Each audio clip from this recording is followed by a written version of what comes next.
ในปัจจุบันกระทรวงสาธารณสุขของสปป.ลาวร่วมมือกับองค์การอนามัยโลกและกับ Facebook ร่วมกันปิดแฟนเพจในสปป.ลาวกว่า300เพจ Time to share D+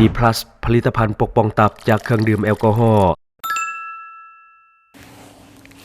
สวัสดีท่านผู้ชมกลับมาพบกับรายการ Time to Share สำหรับหัวข้อที่เราอยากจะนำเสนอในมื้อนี้ฟังแล้วก็น่าตกใจหน่อยหนึ่งก็คือกระทรวงสาธารณสุขของสปป.ลาวร่วมกับองค์การอนามัยโลกและกับ Facebook หรือว่าบริษัทเมตาร่วมกันในการปิดก็คือแฟนเพจที่เกี่ยวข้องกับยาสูบไฟฟ้าอยู่ในสปป.ลาวรวมทั้งกลุ่มซึ่งว่ารวมสมาชิกทั้งหมดแม่น 7.5 แสนก็คือ 750,000 คนที่ว่าอยู่ในกลุ่มที่ถูกปิดไปซึ่งวันนั้นของข่าวเขาได้มาจากแฟนเพจหนังสือพิมพ์ลาวพัฒนา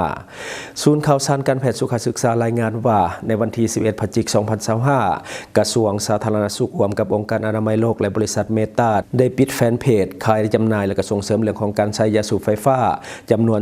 288 เพจโดยมีสมาชิกรวมกันทั้งหมดแม่น 759,599 คนซึ่งเป็นผลมาจากการบังคับใช้กฎหมายว่าโดยการคุ้มครองยาสูบฉบับปรับปรุงปี 2021 ได้ห้ามการนำเข้าจำหน่ายขายและสวมใส่ผลิตภัณฑ์ยาสูบไฟฟ้าทุกรูปแบบเฮ็ดให้สปป.ลาวกลายเป็นหนึ่งใน35ประเทศทั่วโลกที่ได้มีการใช้นิติกรรมที่ว่าหัดกุมเกี่ยวกับการห้ามเกี่ยวกับผลิตภัณฑ์ดังกล่าวท่านดร.ไพวันแก้วประเสริฐรองรัฐมนตรีกระทรวงสาธารณสุขกล่าวว่าการเฮ็ดเวียกร่วมกันในครั้งนี้เป็นการส่งสัญญาณอย่างชัดเจนว่าสปป.ลาวจะบ่ยอมให้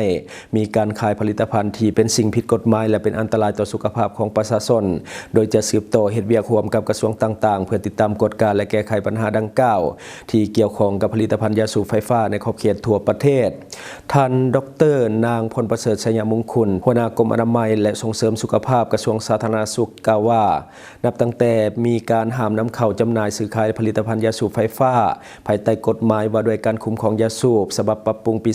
2021 รัฐบาลได้ดำเนินอย่างจริงจังเพื่อสร้างความรับรู้ความเข้าใจให้แก่ประชาชนและรับประกันเรื่องของการบังคับใช้กฎหมายฉบับดังกล่าวให้มีประสิทธิภาพและประสิทธิผลตลอดมา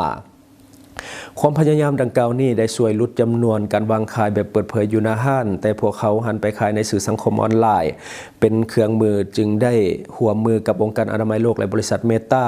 รายงานและลบล้างแฟนเพจออนไลน์ต่างๆที่เป็นการละเมิดต่อกฎหมายของสปป.ลาวรวมทั้งมาตรการความปลอดภัยของเมตาดร.ทิม อาร์มสตรองก็คือผู้ตั้งหน้าองค์การอนามัยโลกประจำสปป.ลาวกล่าวว่านี่เป็นตัวอย่างของผลสำเร็จที่ดีเมื่อรัฐบาลบริษัทเทคโนโลยีและองค์การที่เฮ็ดเวียกด้านสาธารณสุขเฮ็ดเวียกร่วมกันสองทางออนไลน์บ่ควรกลายเป็นพื้นที่ปลอดภัยสำหรับผลิตภัณฑ์ที่ทำลายสุขภาพช่วยลดโอกาสการเข้าถึงผลิตภัณฑ์ยาสูบไฟฟ้าทางออนไลน์ลงอย่างล่วงลับโดยให้การสนับสนุนสปป.ลาวมาเป็นเวลาหลายปีอย่างต่อเนื่องนับตั้งแต่การสร้างและปรับปรุงนิติกรรมการสร้างความรับรู้ให้แก่ประชาชนการเสริมสร้างความเข้มแข็งในการบังคับใช้กฎหมายร่วมกับหลายภาคส่วนซึ่งมุ่งหน้าที่จะให้การสนับสนุนต่อไปอันนี้ก็คือเรื่องราวของการลบเพจหรือว่ากลุ่มน่าจะมีกลุ่มนะเพราะว่าเพิ่นบอกว่ามีสมาชิกอยู่ในหันก็คือ 7.5 แสนเกือบล้านคนก็คือเป็นกลุ่มที่เกี่ยวข้องกับเรื่องของยาสูบไฟฟ้าเป็นหลักที่ว่าเพิ่นลบอันนี้ฟังทบิดก็ตกใจคือกันว่าเรื่องของการลบแฟนเพจต่างๆเพราะว่าข่าวนี่ก็ค่อนข้างที่จะมีความเสี่ยงคือกันสำหรับกลุ่มคนที่ว่ารายงานข่าวคือพวกเฮาก็ค่อนข้างที่จะระวัดระแวงอยู่ตลอดเวลาเพราะว่าเพิ่นมีการเฮ็ดเวียกร่วมกัน3ภาคส่วนก็คือนี่แหละกระทรวงศึกษาขออภัยกระทรวงสาธารณสุขของลาวร่วมกับองค์การอนามัยโลกและก็ร่วมกับเมตาหรือว่าบริษัทของ Facebook ในการลบแฟนเพจอันนี้ก็คืออย่างเป็นทางการเฮ็ดเวียกร่วมกันกับสากลก็จะเฮ็ดให้การลบล้างแฟนเพจที่เกี่ยวข้องกับยาสูบไฟฟ้าเพื่อต้านการสูบในกลุ่มคนใหม่ๆก็คือพวกวัยรุ่นที่เข้ามาใหม่ก็จะสูบพอร์ตสูบอย่างไรขึ้นอันนี้ก็จะเฮ็ดให้เป็นอันตรายต่อสุขภาพฉะนั้นเพิ่นก็เลยว่าเฮ็ดเวียกร่วมกัน3ฝ่ายกระทรวงสาธารณสุของค์การอนามัยโลกและก็ Facebook หรือว่าบริษัทเมตาในการปิดแฟนเพจในลาวเกือบ300แฟนเพจอันนี้น่าจะ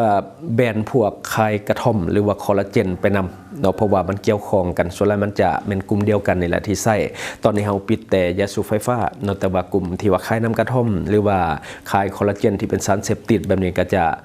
มันจะพ่วงนำกันละส่วนแล้วมันก็จะอยู่นำกันถ้าปิดก็น่าจะปิดนำกันเลยแล้วก็กลุ่มที่เกี่ยวข้องกับเรื่องของการขายอาวุธขายมีดขายง่าวหรือว่าขายปืนเถื่อนอย่างต่างๆแบบนี้ก็จะ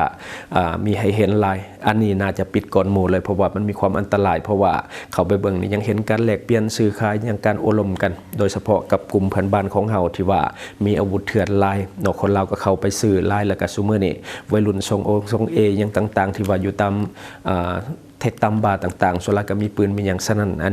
นี้เป็นสิ่งที่ควรจะปิดก่อนเนาะเพราะว่าเฮาเองเบิ่งแล้วเฮาก็รู้สึกทั้งความบ่ปลอดภัยและก็กลุ่มรถเถื่อนกลุ่มรถเถื่อนก็ค่อนข้างที่จะหลายในปัจจุบันโดยเฉพาะเครือข่ายข้ามชาติกับเพื่อนบ้านของเฮาลักอยู่เพื่อนบ้านแล้วก็มาขายอยู่ประเทศเฮาอันนี้ถือว่ามีกลุ่มต่างหากแล้วก็มีแฟนเพจต่างหากอยากให้ใส่ใจตัวนี้นำแล้วก็อยากให้เอาไปพิจารณานำตื่มเนาะถ้าว่าปิดได้ก็ดีคือกันเพราะว่ามันเป็นสิ่งที่ผิดกฎหมายอยู่แล้วเนาะหลายคนก็เห็นนำกันล่ะเพราะว่าซุมื้อนี้เขาเฮ็ดแบบเปิดแจ้งเปิดโปงแบบตัวเองนะก็คือถ่ายคลิปในการค้นรถเถื่อนเอาขึ้นเรือลงน้ำอย่างต่างๆเขาเอาลงให้มืดเนาะฉะนั้นมันเห็นได้ชัดเจนว่ามันเป็นกลุ่มรถเถื่อนที่เป็นขบวนการระหว่างประเทศเฮากับเพื่อนบ้านเนาะอันนี้จบไปเรื่องของการปิดแฟนเพจบัดนี้เฮามาเบิ่งต้นกำเนิดของยาสูบไฟฟ้าหรือว่า e-cigarette ซึ่งว่าหลายคนเนาะอาจจะเคยสูบแต่บ่เคยฮู้ว่ามีที่มาจังได๋คือยาสูบไฟฟ้านี่ที่เฮาฮู้จักกันในปัจจุบันมีต้นกำเนิดแท้ๆก็คือการพัฒนาขึ้นทางทำอิฐแท้ๆก็คือในปี1960เนาะซึ่งว่าผู้คิดค้นและผู้ประดิษฐ์คนทำอิฐก็คือแฮเบิร์ตกิลเบิร์ตเนาะซึ่งว่าเป็นคนอเมริกันอันนี้คือผู้คิดคนเป็นคนทำอิฐปีที่ยาสูบไฟฟ้าได้รับสิทธิบัตรครั้งทำอิฐแม้ในปี1963ก็คือแฮเบิร์ตนี่ได้ยื่นสิทธิบัตรครั้งสูบยาที่บ่ได้ใส่ยาสูบก็คือยาเส้นและก็บ่มีการเผาไหม้หรือว่า non tobacco cigarette เนาะก็คือว่ายาสูบที่บ่ใส่ยาสูบก็คือในความคิดแม่นสร้างไอน้ำที่ระเหยนิโคตินแทนควันก็คือจูดสารระเหยบ่แม่นยาสูบเนาะบ่แม่นยาเส้นแต่ว่าสินค้านี้บ่ได้ถูกนำออกไปจำหน่ายในตลาดทั่วไปในเวลานั้นก็คืออาจจะเนื่องด้วยการผลิตอาจจะยังบ่ทันได้ทันสมัยเท่าปัจจุบันนี้แต่ว่าคนที่คิดค้นมันเป็นคนชาวอเมริกาเนาะก็คือเป็นผู้ทำอิฐตั้งแต่ปี1960และบัดนี้ตกมาในช่วงปี 2000 หรือว่าซุมปี 2000 ยาสูบไฟฟ้าได้รับการพัฒนาขึ้นเติมให้มีความทันสมัยหลายกว่าเก่าซึ่งผู้ที่ว่าพัฒนาและก็มีการประดิษฐ์ขึ้นเป็นคนทำอิฐที่ว่าในรูปแบบใหม่ทันสมัยขึ้นนี่ก็คือเป็นคนจีนที่ชื่อฮงลิกเนาะชื่อฮงลิกเป็นคนจีนอาชีพเราก็คือเภสัชกรก็คือเกี่ยวข้องกับพวกเคมีภัณฑ์ต่างๆคือยาสูบไฟฟ้าได้รับการพัฒนาจนสมบูรณ์แบบในปี 2003 ฮงลิกได้จดสิทธิบัตรหรือว่าจดทะเบียนสำหรับอุปกรณ์ที่ว่าทันสมัยที่ใส่ในการให้ความร้อนแทนการเผาไหม้ฮงลิกนี่ตั้งใจที่จะสร้างสิ่งนี้ขึ้นมาเพราะว่าพ่อของเรานี่เป็นคนที่สูบยาหนักและก็ได้เสียชีวิตย้อนมะเร็งปอดจากการสูบยาดังนั้นเป้าหมายหลักคือการช่วยให้ผู้คนสามารถเศร้าหรือว่าลดผ่อนการสูบยาที่เป็นยาเส้นที่ขายตามตลาดทั่วไปยาสูบไฟฟ้าถูกนำออกมาสู่ตลาดในประเทศจีนครั้งทำอิฐในปี 2004 และต่อมาได้แพร่ขยายไปทั่วโลกอย่างว่องไวโดยเฉพาะในกลุ่มวัยรุ่นของโซนยุโรปและก็อเมริกานับตั้งแต่ปี 2000 เป็นต้นมายาสูบไฟฟ้าได้ถูกพัฒนาอย่างต่อเนื่องอย่างว่องไวจากรูปแบบที่คล้ายคือกับยาสูบทั่วไปจนมาถึงรูปแบบที่เป็นประสิทธิภาพที่สูงขึ้นในรูปแบบของ weapons หรือว่า MOS หรือว่า pod system เนาะซึ่งว่านิยมใช้กันหลายในปัจจุบันอันนี้ก็คือในบ้านเฮาในไซไลน์ในปัจจุบันส่วนใหญ่ก็จะเป็นแท่งลักษณะแบบนี้แต่ว่าอันนี้บ่แม่นพอร์ตเด้ออันนี้จะเป็นพวกรีโมทควบคุมหน้าจอเนาะซึ่งว่าในปัจจุบันค่อนข้างที่จะทันสมัยแล้วก็ออกมาหลากหลายรูปแบบมีทั้งแบบเติมยาได้แบบเติมบ่ได้เนาะแต่ที่สำคัญก็คือใช้แบตเตอรี่ในการจูดเผาไหม้เพื่อให้เกิดควันก็คือเอาแบตเตอรี่เนาะเอาไฟจากแบตเตอรี่นี่ไปจูดกับน้ำยาให้มันเกิดควันคล้ายๆกับเครื่องพ่นควันที่อยู่ตามเทคตามบาร์มันลักษณะเดียวกันการเฮ็ดเวียกคือกันน้ำยาก็คล้ายคือกันแต่ว่าเรื่องของความอันตรายนี่อาจจะแตกต่างกันหน่อยนึงเนาะซึ่งว่าที่เฮานิยมเอิ้นกันในบ้านเฮาก็คือพอตแต่ที่จริงมันคือพอตซิสเต็มเนาะที่ว่าเอิ้นกันเต็มๆซึ่งว่าในปัจจุบันนี้นิยมกันหลายโดยเฉพาะในกลุ่มวัยรุ่นเด็กน้อยขึ้นใหม่11 12 13 ปีใส่กันหลายเนาะประเทศที่มีการผลิตยาสูบไฟฟ้าหลายที่สุดในโลกเนาะบ่ต้องเดาก็คือประเทศจีนเป็นผู้ที่คิดค้นแล้วก็ประดิษฐ์ขึ้นมาสำหรับยุคใหม่แต่ถ้าว่าเป็นยุคเก่าก็จะเป็นทางฝั่งอเมริกาเป็นผู้คิดค้นตั้งแต่ปี1960แต่ว่าในปัจจุบันก็คือประเทศจีนเป็นผู้ที่มีการดัดแปลงและก็เฮ็ดให้มันทันสมัยขึ้นแล้วก็มีการผลิตหลายขึ้น คือประเทศจีนเนี่ยเป็นศูนย์กลางของการผลิตยาสูบไฟฟ้าของโลกอย่างแท้จริงก็คือศูนย์กลางการผลิตที่ใหญ่ที่สุดก็คือเมืองเซินเจิ้นตั้งอยู่ในเขตกวางตุ้งหรือว่าแขวงกวางตุ้งได้รับการขนานนามว่าเป็นนครของการผลิตยาสูบไฟฟ้าของโลกเพราะว่าจีนมีระบบตองโซหรือว่า supply chain ที่ครบวงจรวัสดุอุปกรณ์ต่างๆเทคโนโลยีแบตเตอรี่และมีโรงงานที่สามารถผลิตได้ในปริมาณที่ว่ามหาศาลประมาณรายกว่า 90% ของยาสูบไฟฟ้าก็คือผลิตในประเทศจีนและก็นำยาเผาไหม้ทั่วโลกก็แม่นผลิตในประเทศจีนคือกันโดยเฉพาะในเขตเซินเจิ้นถึงแม้ว่าสินค้าจะถูกนำไปขายภายใต้แบรนด์ต่างๆของประเทศอื่นที่สั่งผลิตบ่ว่าจะเป็นของอเมริกาหรือว่ายุโรปก็ตามสุดท้ายแล้วก็คือผลิตในประเทศจีนแต่การผลิตส่วนใหญ่แม้นเกิดขึ้นก็คือในเมืองเซินเจิ้นถึงแม้ว่าจีนจะเป็นประเทศที่ผลิตยาสูบไฟฟ้าเกือบทั้งหมดของโลกแต่ว่าการวางขายและการนำเข้าภายในประเทศจีนแม้นมีข้อจำกัดอย่างเข้มงวดถือควบคุมนอกก็คือถือควบคุมคือกับผลิตภัณฑ์ยาสูบทั่วไปยาสูบไฟฟ้าก็บ่ได้ละเว้นก็คือถือควบคุมคือกัน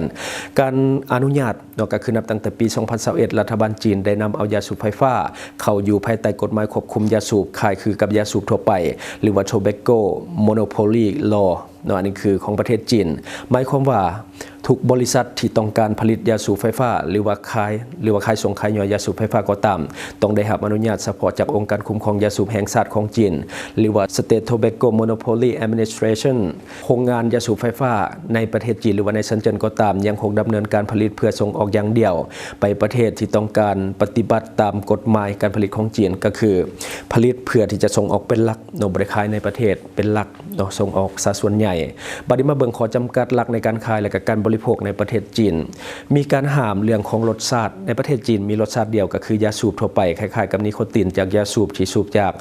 ยาเส้นคือในประเทศจีนให้มีแต่รสชาติเดียวเริ่มต้นในปี 2022 จีนได้ห้ามขายน้ำยาสูบที่มีรสชาติอื่นๆนอกจากยาสูบที่เป็นยาเส้นหรือว่า Tobacco flavor ซึ่งว่าจะมีรสชาติเดียวภายในประเทศจีนห้ามมีตัวอื่นน้ำยาที่มีกลิ่นมักไหม้หรือว่าขนมหวานต่างๆที่ว่าเคยเฮ็ดมาหรือว่านิยมมาในช่วงแล้วนี่ก็คือห้ามเด็ดขาดบ่ให้มีการผลิตออกมาอีกสำหรับในประเทศจีนถ้าผลิตส่งออกนอกประเทศถือว่าผลิตได้การขายย่อยในประเทศจีนการขายยาสูบไฟฟ้าผ่านสองทางออนไลน์ของประเทศจีนหรือว่าอีคอมเมิร์ซแม้นถึงห้ามทั้งหมดบ่สามารถที่จะเอาลงได้สถานที่อนุญาตให้ใช้ก็คือต้องปฏิบัติตามกฎหมายห้ามสูบยาในที่สาธารณะหรือคือกับยาสูบทั่วไปก็คือกับยาสูบธรรมดาและบัดนี้สรุปก็คือยาสูบไฟฟ้าในประเทศจีนบ่แม่นสิ่งที่ผิดกฎหมายแต่ก็เป็นผลิตภัณฑ์ที่ผูกขาดของรัฐที่ถูกควบคุมโดยองค์การของรัฐและก็มีข้อจำกัดด้านรสชาติและด้านรสชาติอย่างเข้มงวดเพื่อจุดประสงค์ด้านสุขภาพสาธารณะก็คือบ่ให้คนอื่นติดง่ายขึ้นคันว่าเฮ็ดรสชาติหลากหลายเด็กน้อยก็สูบได้แบบนี้เขาเจ้าก็จะมักแต่ถ้าว่าผู้ที่บ่ถือกับยาสูบก็จะสูบบ่ได้ถ้าว่ามีรสชาติเดียวคือกับยาสูบถ้าว่าเฮ็ดให้มันสูบง่ายขึ้นกินนั่นกินนี่เด็กน้อยก็จะสูบได้ฉะนั้นประเทศจีนเขาเจ้าห้ามถึงแม้ว่าจะเป็นยาสูบไฟฟ้าแต่ก็ให้มีกลิ่นคือกับยาสูบธรรมดาอันนี้ก็คือประเทศจีนและทั้งหมดก็คือสิ่งที่เราอยากเก็บมาเล่าสู่ฟังหวังว่าท่านจะได้รับสาระดีๆสำหรับท่านที่ว่าเบิ่งรายการเราอยู่คิดเห็นจะได้กับสิ่งที่ว่านำเสนอไปก็อย่าลืมฝากไว้ภายใต้คอมเมนต์ของเราเลยข้าพเจ้าจะเข้าไปอ่านด้วยตนเองขอขอบใจบริษัทเพชรสุขมิไซเจริญทรัพย์จำกัดผู้เดียวบริการก่อสร้างครบวงจรหับสำรวจพื้นที่ก่อสร้างและให้คำปรึกษาโครงการหับออกแบบโครงการต่างๆทั้งแบบ 2D และ 3D การบริการคิดไล่และการประเมินโครงการก่อสร้างหับเป็นที่ปรึกษาโครงการก่อสร้างต่างๆสำหรับท่านใดที่สนใจอยากใช้บริการกับบริษัทเพชรสุขมิไซเจริญทรัพย์จำกัดผู้เดียวสามารถติดต่อที่เบอร์ 02055662255 หรือ 02077776451 หรือท่านจะเข้าไปเบิ่งผลงานที่ผ่านมาของบริษัทพวกเราได้ที่แฟนเพจบริษัท PSMC จำกัดอยู่เมืองลาวใช้แต่เงินกีบลาวและส่งเสริมผลิตภัณฑ์ภายในเพื่อลดพรการนำเข้าสินค้าและแก้ปัญหาเงินตา